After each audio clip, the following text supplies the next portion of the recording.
श्रद्धा तय विभाग योग। श्लोक 1। अर्जुन उवाच ये शास्त्र विधि मुत्सृज्य यजन्ते श्रद्धयान्विता तेषा निष्ठा तु का कृष्ण सत्वमहो रजस्तम।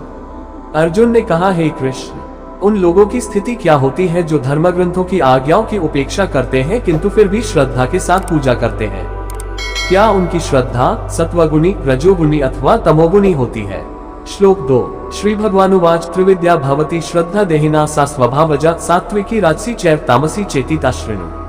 पुरुषोत्तम भगवान ने कहा, प्रत्येक प्राणी स्वाभाविक रूप से श्रद्धा के साथ जन्म लेता है जो सात्विक, राजसिक अथवा तामसिक 3 प्रकार की हो सकती है। अब इस संबंध में मुझसे सुनो।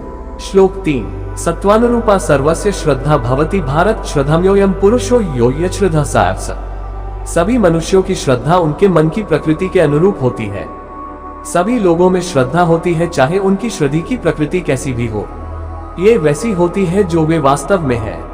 श्लोक 4। यजन्ते सात्विका देवान्यक्षरक्षांसी राजसा प्रेतान भूतगणाश्चान्य यजन्ते तामसा जना।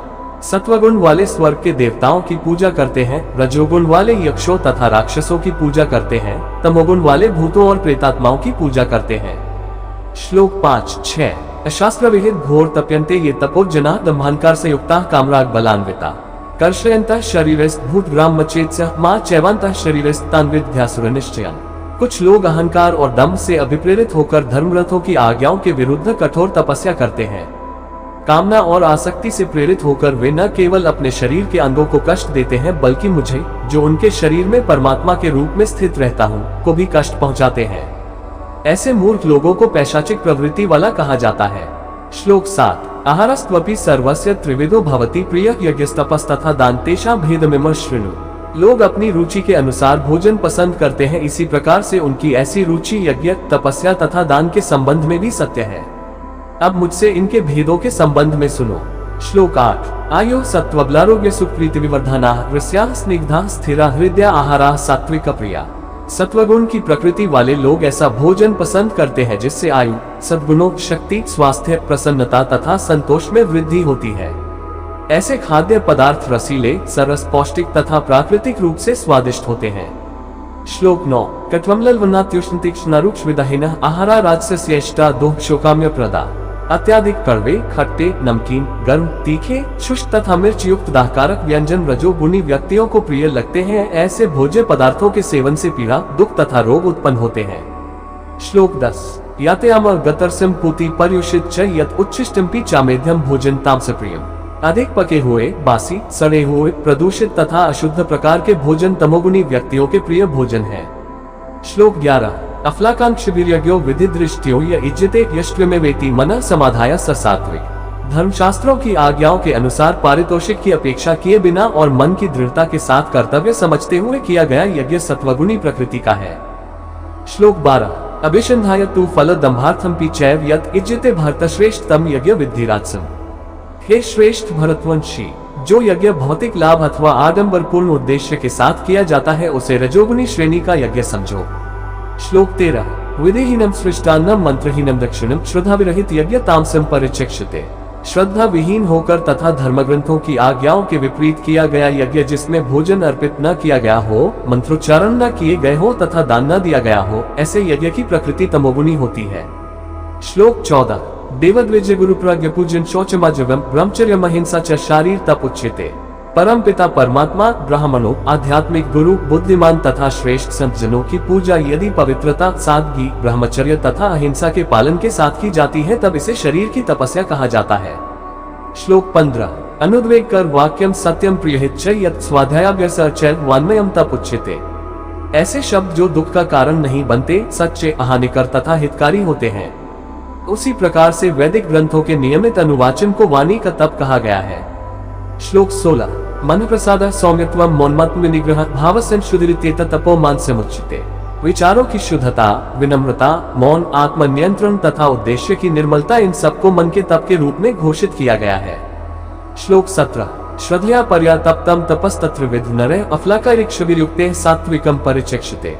जब धर्मनिष्ठ व्यक्ति उत्कृष्ट श्रद्धा के साथ भौतिक पदार्थों की लालसा के बिना 3 प्रकार की तपस्याएं करते हैं तब इन्हें सत्वगुणी तपस्याओं के रूप में निर्दिष्ट किया जाता है। श्लोक 18। सत्कार मान पूजार्थ तपो दम्भन चैव यत् प्रियते तहित प्रोक्तम राजसम चल मध्रुवम। जब किसी तपस्या को मान सम्मान प्राप्त करने और आराधना कराने के लिए दंभपूर्वक संपन्न किया जाता है तब ये राजसी कहलाती है। इससे प्राप्त होने वाले लाभ अस्थायी तथा क्षणभंगुर होते हैं। श्लोक 19। मुग्राह्णात् मनो यत्पीड्या क्रियते तपः परस्योत्साधनार्थ वा तत्ताम से मुदाहृतम्। वह तप जो ऐसे व्यक्तियों द्वारा किया जाता है जो भ्रमित विचारों वाले हैं तथा जिसमें स्वयं को यातना देना तथा दूसरों का अनिष्ट करना सम्मिलित हो, उसे तमोगुणी कहा जाता है। श्लोक 20। दातव्यमिति यदान दीयतेनुपकारिणेत देशे काले च पात्रे च तद्दान सात्विकम स्मृतम्। जो दान बिना प्रतिफल की कामना से यथोचित समय और स्थान में किसी सुपात्र को दिया जाता है वह सात्विक दान माना जाता है। श्लोक 21। यत्तु प्रत्युपकारार्थ फलमुद्दिश्य व पुनः दीयते च परिक्लिष्टम तद्दान राजसम स्मृतम्। लेकिन अनिच्छापूर्वक अथवा फल प्राप्त करने की अपेक्षा के साथ दिए गए दान को रजोगुणी कहा गया है। श्लोक 22। अदेश काले यदानम पत्रभ्यश्च दीयते असत्कृतम वज्ञात तत्ताम से मुदाहृतम्। ऐसा दान जो अपवित्र स्थान तथा अनुचित समय पर कुपात्र व्यक्तियों को या बिना आदर भाव के अथवा अवमानना के साथ दिया जाता है उसे तमोगुणी की प्रकृति का दान माना जाता है। श्लोक 23। ओम तत्सदिति निर्देशो ब्रह्मणस्त्रिविधः स्मृतः ब्राह्मणस्तेन वेदाश्च यज्ञाश्च विहिता पुरा।